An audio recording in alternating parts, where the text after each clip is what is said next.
آج ہماری جتنی مساجدیں ہیں اس قانونی ترمیمات کے بعد، اس قانون کے بعد میں آج ہماری مساجدیں محفوظ نہیں ہیں.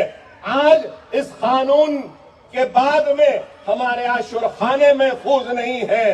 ہم مودی سرکار کو مجبور کرے گا کہ وہ قانون چاہیے.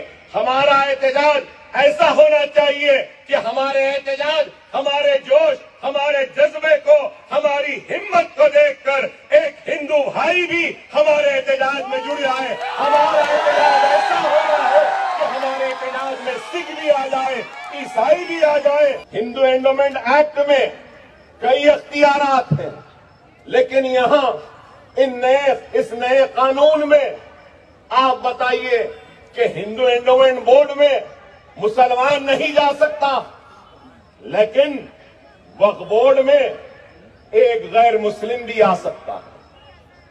اور پھر کیا بات ہے کہ نہیں، اس کو اچھے سے چلانے کے لیے اور سہارا لیتے ہیں تو سیکولرزم کا وقف بورڈ ہی ملا تھا نریندر مودی صاحب کو اپنے سیکولرزم کو دکھانے کے لیے.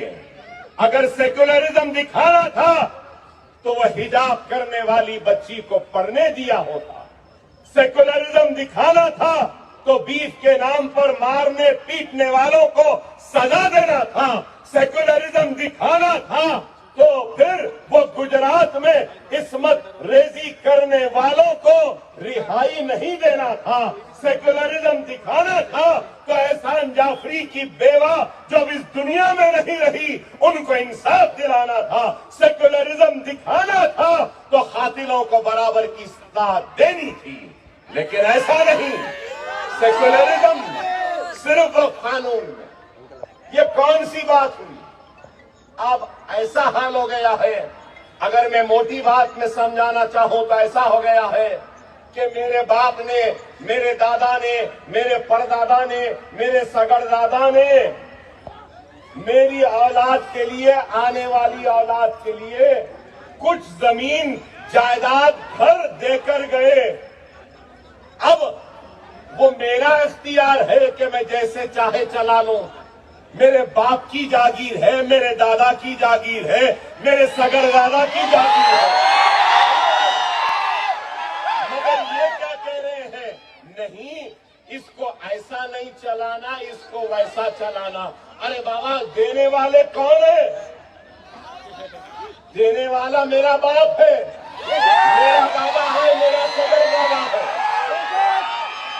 مطلب یہی ہے، آج جس طریقے سے وقف بورڈ اور اوقافی زمین میں مداخلت ہو رہی ہے، کل کے دن یہی ہوگا کہ اگر آپ کے باپ دادا نے آپ کو گھر دے کر گئے ہیں تو یہ لوگ بولیں گے کہ نہیں، تم کو گھر چلانا نہیں آ رہا، ہم تمہارے گھر کو چلائیں. ایسا ہی ہو گیا ہے، یہی ہے. ارے آپ غور کریے، خدا را بہت سی باتیں، بہت سی چیزیں ہیں کہنے کی، سننے کی، رکھنے کی، لیکن وقت مجھے اس بات کی اجازت نہیں دے رہا ہے. میں آپ سے یہی کہوں گا کہ وقت اور حالات کی نزاکت کو سمجھو. خدا را انتشار اور منتشر مت رہو. خدا را منظم ہو جاؤ. بابری مسجد، رام جنم بھومی کے مسئلے پر بھی ہندوستان کے مسلمانوں نے عدالت پہ یقین کیا، عدالت کے فیصلے کا احترام کیا، عدالت کے فیصلے کی عزت کی اور عدالت کے احترام کا ثبوت دے دیا اور عدالت کے فیصلے کو قبول کیا. وہ الگ بحث ہے کہ اس فیصلے میں کیا کیا باتیں تھیں، ان تفصیلات میں نہیں جاؤں گا، لیکن یہ کہنا چاہتا ہوں کہ مسلمان اس ملک کا وفادار تھا، ہے اور رہے گا. یہ ملک ہمارا تھا، ہے اور رہے گا. اس ملک کو جب بھی ضرورت پڑے گی تو مسلمان اپنے سینوں کو پیش کرے گا اور اس ملک کی حفاظت کرے گا. پڑے گا. لیکن